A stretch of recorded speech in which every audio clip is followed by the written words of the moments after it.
ورحمۃ اللہ وبرکاتہ۔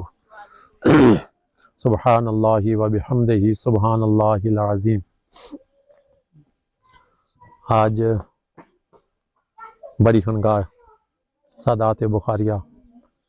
ماہانہ 11ویں شریف حضور غوث پاکی اور خواجہ غریب نواز ہند الولی سید معین الدین چشتی اجمیری، جن کی نگاہ کرم سے، محنت سے، کوشش سے 90 لاکھ سے زیادہ کفار نے کلمہ طیبہ پڑھا، مسلمان ہوئے، اور یہ ایک عالمی ریکارڈ ہے، دنیا میں ایک بہت بڑا ریکارڈ ہے کہ آل نبی اولاد علی، حضور کی اولاد میں سے ایک بندے کی محنت اور کوشش سے 90 لاکھ کافروں کو کلمہ طیبہ نصیب ہوا، اسلام نصیب ہوا، دین اسلام نصیب ہوا۔ ان کا عرس مبارک بھی تھا، اور ساتھ ولادت علی۔ ہمیشہ یاد رکھیں پوری دنیا والے، یہ جو مولا علی شیر خدا کی ولادت، اس میں علماء کا یہ اتفاق ہے، جتنے بھی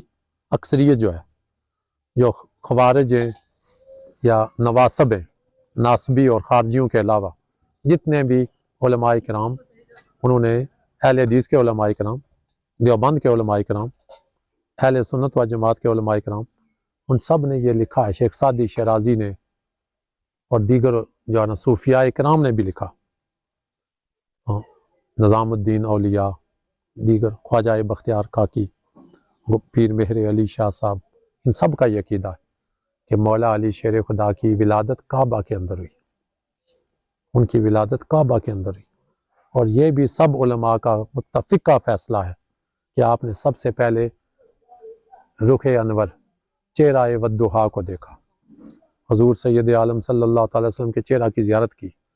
اور حضور علیہ السلام کی زبان چوسی اور اپنا کھانا پینا شروع کیا۔ یہ سب برکت، یہ سب رحمت اس امت کے لیے ہے۔ اور پھر بدر کا میدان، احد کا میدان، جس بھی میدان میں حضرت علی شیر خدا گئے، مسلمانوں کو شکست نہیں ہوئی، مسلمانوں کو فتح نصیب ہوئی، مسلمانوں کو کامیابی نصیب ہوئی، اسلام کے جھنڈے بلند ہوئے۔ یہ کتنا بڑا میسج ہے امت کے لیے۔ آج فلسطین میں مار کھانے والے مسلمان شہید ہونے والے، بڑی شرمناک بات ہے کہ جس امت کو اللہ تعالیٰ نے مولا علی جیسا امام عطا کیا، امیر المومنین عطا کیا، فاتح بدر و حنین عطا کیا، اس امت کے لوگ جو ہے نا آج فلسطین میں اور کشمیر میں مسلمانوں کو مرتا ہوا دیکھ رہے، شہید ہوتا ہوا دیکھ رہے، تو یہ ایک شرمناک بات ہے، مسلمانوں کے لیے عذاب ہے، تباہی ہے۔ اب البدایہ والنہایہ میں یہ اہل سنت و جماعت کی معتبر کتب ہیں، اس میں لکھا بدر کے میدان میں آسمانوں سے نعرے بلند ہوئے۔ صحابہ کرام نے پوچھا یا رسول اللہ یہ نعرے، لا فتح الا علی، لا سیف الا ذوالفقار، اور لوگوں فرقوں سے نکلو، یہ فرقوں کے جال سے نکلو، اور کنویں کے مینڈک نہ بنو جو اسلام کو فائدہ چیز دیتی ہے۔ مسجد کے چندے مانگ لیتے ہو، مدرسے کے چندے مانگ لیتے ہو، اور فنڈ ریزنگ ہوتی رہتی ہے، ادھر جناب کوئی تکلیف نہیں ہے، پیسے کی خاطر جو مرضی کرو، کوئی تکلیف نہیں ہے۔ تو یا علی کا جو ہے نا صدا بلند کرنا، نعرہ حیدری کی صدا بلند کرنا، اس میں ہماری جو ہے نا آپس کی جو ہے نا جنگیں شروع ہو جاتی ہیں، مناظرے شروع ہو جاتے ہیں۔ کہتے ہیں وہ البدایہ والنہایہ میں جناب شفیع کاڑوی صاحب نے بھی اس اپنی کتاب کے اندر، اور سائم چشتی صاحب نے، شاہ عبدالحق محدث دہلوی نے، ان سب نے اس چیز کو نقل کیا کہ فرماتے ہیں کہ وہ نعرے کی آواز بلند ہوئی تو یا رسول اللہ یہ نعرہ لگانے والا ہمارے جوش اور جذبے میں اضافہ کرنے والا کون تھا؟ یہ نعرہ لگتا تھا ہمارے اندر جذبہ، جوش، زیادہ طاقت آتی تھی۔ فرمایا یہ لا فتح الا علی، لا سیف الا ذوالفقار کے نعرے لگانے والا یہ جناب رضوان علیہ السلام تھے، جناب رضوان علیہ السلام تھے، دروغہ جنت تھے۔ یہ نعرہ لگا کے مسلمانوں کے حوصلے بڑھا رہے تھے، اور انہیں میسج دے رہے تھے کہ ہر میدان میں، ہر جنگ میں کافروں کے ساتھ مقابلہ ہو جائے، اسرائیلیوں کے خلاف مقابلہ ہو جائے، کشمیر کے محاذ پہ مقابلہ ہو جائے، تو یہ لا فتح الا علی لا سیف الا ذوالفقار، تمہاری ہمت جوان ہو جائے گی، حوصلے بلند ہو جائیں گے، تم زندہ و پائندہ قوم بن جاؤ گے۔ میں پیغام دیتا ہوں سارے پاکستانیوں کو، سارے کشمیریوں کو، سعودیہ والوں کو، متحدہ عرب امارات کو، اپنی بزدلی دور کرنی ہے اور اپنی یہ جو بے غیرتی والی زندگی ختم کرنی ہے۔ یہ کیا جینا، پیسہ تمہارے پاس ہے، اندر جانا ولولہ ہے ہی نہیں ہے، جذبہ ہے ہی نہیں ہے، اس پیسے کو کیا کرو گے، سونے کو کیا کرو گے؟ کافر تمہارے اوپر مسلط ہو جائیں، تمہارے جناب ملکوں پہ قبضہ کر لیں، تمہاری عورتوں پہ قبضہ کر لیں، تو اس پیسے کا کیا فائدہ؟ اور نعرہ حیدری لگاؤ، لا فتح الا علی لا سیف الا ذوالفقار، جو حدیثوں سے ثابت ہے، یہ نعرے بلند کرو، اس مولا علی سے محبت کرو، مولا علی شیر خدا کا جذبہ پیدا کرو، حسینی جذبہ پیدا کرو، تو پھر یہ ہمارے مسئلے حل ہوں گے، ورنہ یہ ذلت رسوائی تمہارا مقدر بنے گی۔ کوئی عرب کے اندر، کوئی عجم کے اندر کوئی جرت نہیں ہے، کوئی بہادری نہیں ہے، مسلمان مناظرے کر رہے ہیں، پیسوں کے پیچھے پڑے ہوئے، نشوں کے پیچھے پڑے ہوئے، ملک کے اندر گندی سیاست ہو رہی ہے، کرسی کی خاطر ایک دوسرے کو نیچا دکھایا جا رہا ہے۔ اور سارے خدا کا خوف کرو، مرنا ہے آپ نے، اللہ کی بارگاہ میں ذرے ذرے کا حساب دینا ہے آپ نے، تو اس لیے یہ چکر چھوڑو، یہ حلوے منڈے کے چکر چھوڑو، اور ایک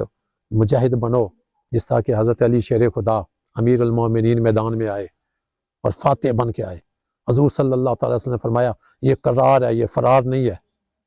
یہ قائم رہنے والا ہے، اس کو توحید رسالت پہ پورا ایمان ہے، یقین ہے، اس کا ایمان کامل ہے، یہ بھاگنے والا نہیں ہے۔ تو کیوں بھاگیں ہم حضرت علی کے فالور ہیں، ان کو ماننے والے، ان کو پیروکار ہیں، تو ہمیں فلسطینیوں کی مدد کرنی چاہیے، ہمیں اپنے قبلہ اول کو آزاد کرانا چاہیے، ہمیں اپنے کشمیر کو آزاد کرانا چاہیے، ہمیں ایک زندہ قوم بننا ہے، پائندہ قوم، اور یہ حضرت علی کا راستہ ہے، غیرت کا راستہ ہے، ایمان کا راستہ ہے، علم و عمل کا راستہ ہے، اخلاق کا راستہ ہے، محبت کا راستہ ہے، شریعت اور طریقت کا راستہ ہے۔ تو اس لیے آج کا میرا پیغام یہ ہے کہ یہ سارے یہ جو بکھیڑوے ہیں، یہ سارے جو دندے ہم نے شروع کیے ہوئے، اس پیٹ نامراد کے دندے سیاستدان بھی سنے، آج اپنی میان آ کے بت پاش پاش کر کے حضرت علی کی خلافت، حضرت عمر کی خلافت کو دیکھیں، حضرت عثمان کی خلافت، حضرت ابو بکر صدیق کی خلافت دیکھیں، وہ بھی خلیفہ تھے، بادشاہ تھے، تو انہوں نے عجز و انکساری سے امت کو جوڑنے کی کوشش کی، امت کو ملانے کی کوشش کی، اپنی کرسیاں چھوڑی، امام حسن نے اپنی کرسی چھوڑ دی امت کو لانے سے۔ تو یہ کیا ہے؟ اپنے جو دشمن ہیں ان کے اوپر جناب ظلم و ستم کرو، تباہی کرو، بربادی کرو، اور ملک کا بیڑا غرق کرو، عوام پہ ظلم کرو، عوام کے اوپر مہنگائی کے طوفان برپا کرو۔ وہ حضرت علیفہ جو بازاروں میں جا کر لوگوں کو جھنجھوڑتے تھے، لوگوں ناپ تول میں خدا سے ڈرو، لین دین میں خدا سے ڈرو، ذخیرہ اندوزی نہ کرو، اور منافع جو جائز منافع حاصل کرو۔ یہ ساری چیزیں حضرت مولا علی شیر خدا نے ہمیں سکھائی ہیں، اور میدانوں کا مجاہد بننا بھی ہمیں سکھایا، غازی بننا بھی سکھایا، شہید بننا بھی سکھایا۔ تو اللہ تعالیٰ اس امت مرحومہ کو ایک زندہ قوم بننے کی توفیق عطا فرمائے، ایک پائندہ قوم بننے کی توفیق عطا فرمائے، اور ہماری شکست کو اللہ فتح میں بدل دے۔ یہ دیکھو بارش نہیں ہو رہی، ظلم کی وجہ سے، جبر کی وجہ سے، ناانصافی کی وجہ سے بارش نہیں ہو رہی۔ توبہ کرنی چاہیے، ہر بندے کو اپنے گریبان میں جھانکنا چاہیے، اور من حیث القوم سب کو توبہ کرنی چاہیے۔ تو انشاءاللہ العزیز آج کا یہ پیغام ساری امت مسلمہ کے لیے ہے۔ اللہ ساری امت مسلمہ کی خیر فرمائے اور بیداری عطا فرمائے۔ وہ مائیں بہنیں بیٹیاں جو شہید ہو رہی ہیں، ہماری ماؤں بہنوں بیٹیوں کو بھی بیداری عطا فرمائے، نعرہ حیدری بلند کرنے کی توفیق عطا فرمائے۔ نعرہ حیدری کے ذریعے ہم ایک غیرت مند قوم بن سکتے ہیں، زندہ اور پائندہ قوم بن سکتے ہیں۔ اللہ تعالیٰ توفیق عطا فرمائے، اللہ تعالیٰ اس میرے میسج میں برکت عطا فرمائے، آمین یا رب العالمین۔